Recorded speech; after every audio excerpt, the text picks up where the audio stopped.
dealing with family, especially in-laws, can lead to some pretty funny situations. The not-so-funny economy, though, is actually bringing lots of extended families together under one roof these days. That's right. I always did like Everybody Loves Raymond, and a lot of home builders, they're very busy helping all these families live together without being on top of one another. Rocca, I just like saying his name, Rocca, went to Florida to see how these arrangements are working out. If living with your mother-in-law sounds like a nightmare, No, you need to visit Orlando, Florida's Kevin Barnes, Yeah. That's an unfair advantage. who, along with wife Leanne and 3-year-old son Ethan, share a home with Leanne's mom, Linda. Is it ever tricky, the traffic patterns in here? Well, usually what happens is if I get in her way, she just kind of knocks me out of the way. This is my room. They say it works just fine, thanks to a new home designed specifically for multi-generational families. It's very, very private. One with a separate suite for Linda. My friends come up from West Palm. We like to go to the casino over in Tampa. So we go. I got my door right here. And Real close. actually, your girlfriends could just rap on the window Yeah, and say, hey, yeah. we're waiting outside. Yeah, absolutely. It's that one's name, Ethan. As many families consolidate costs, the number of households with at least 3 generations under one roof has risen by 30% over the last decade. What concerns did each of you have with this arrangement? The concern I had was actually for my mother. I didn't want her to lose her sense of independence. And then, of course, you know, you're always concerned when you're living with somebody that, are we going to always fight? Are we going to, you know, be at each other's throat? Your family is constantly evolving. Home builders have taken note, constructing dwellings with attached apartments, multiple master suites, some with separate entrances. It's a home within a home. We saw this happening about 2.5 to 3 years ago. That's when the economy really tanked. It was a difficult time.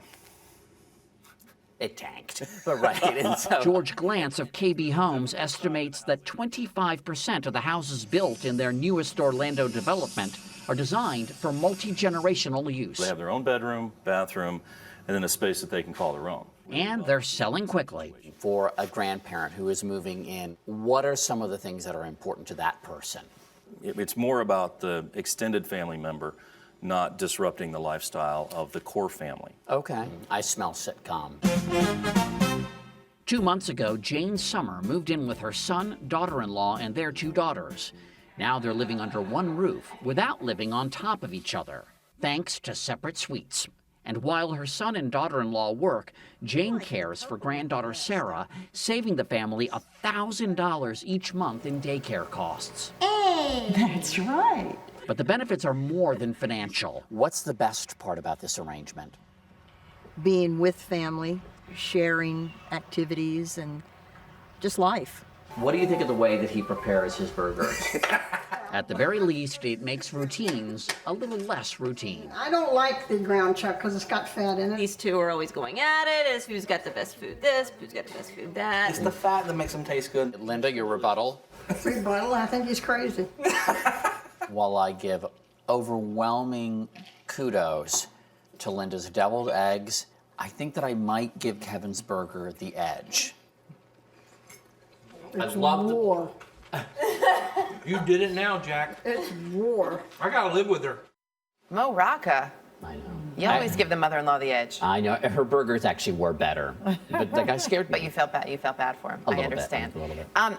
In a lot of ways, we talked about this a little bit earlier, but in a lot of ways, it's almost like families are going back to what they used to be. Everybody helping one another out, kind of living together. Oh, absolutely. I mean, it was only after World War II that it became the norm for grandparents to live on their own if they could. I mean, it used to be over half of grandparents lived with their children and grandchildren. So this is a return to old. It's very nice, I think. I think so too. You know, my son and daughter have already told me they hope I live a long, healthy life because they have no desire to live with me. But what I like about this story, I don't know what that says about me, but what I like about this story is that if you can have separate entrances so you can come and go, Michelle Obama said to us yesterday that she hopes her mom never leaves because it's great that they all get along so well. Because I the think White House key- is multi-generational. The White And House she is has her certainly. own space too, very She much, does. doesn't she? In her own life. Yeah, so she can get to her space. You don't have to say, "Hey, Mom, how you doing?" As long as people can have their own in and out, Right. their own bathroom, their own bedroom, I think that this could work. I'm with you, and I would think too. Even just talking to my mother, I adore my mother. I adore all Would of my you want in-laws them to too live because they're with watching. I would love to have them closer, especially for my kids too. But I want them to have their own space, and they probably want it too. My mom doesn't want to be living all up in our business. She would want her own space. Right, and I also think I think it probably makes kids nicer. It makes them nicer, and they're more likely to learn how to tie a bow tie. Which is a very important Do we skill. want them to learn that? Absolutely. Oh, okay. This is real. It's not easy. Okay. Okay, Mo. Well, Rocca, thank you. We'll see you in your bow tie in just a little bit.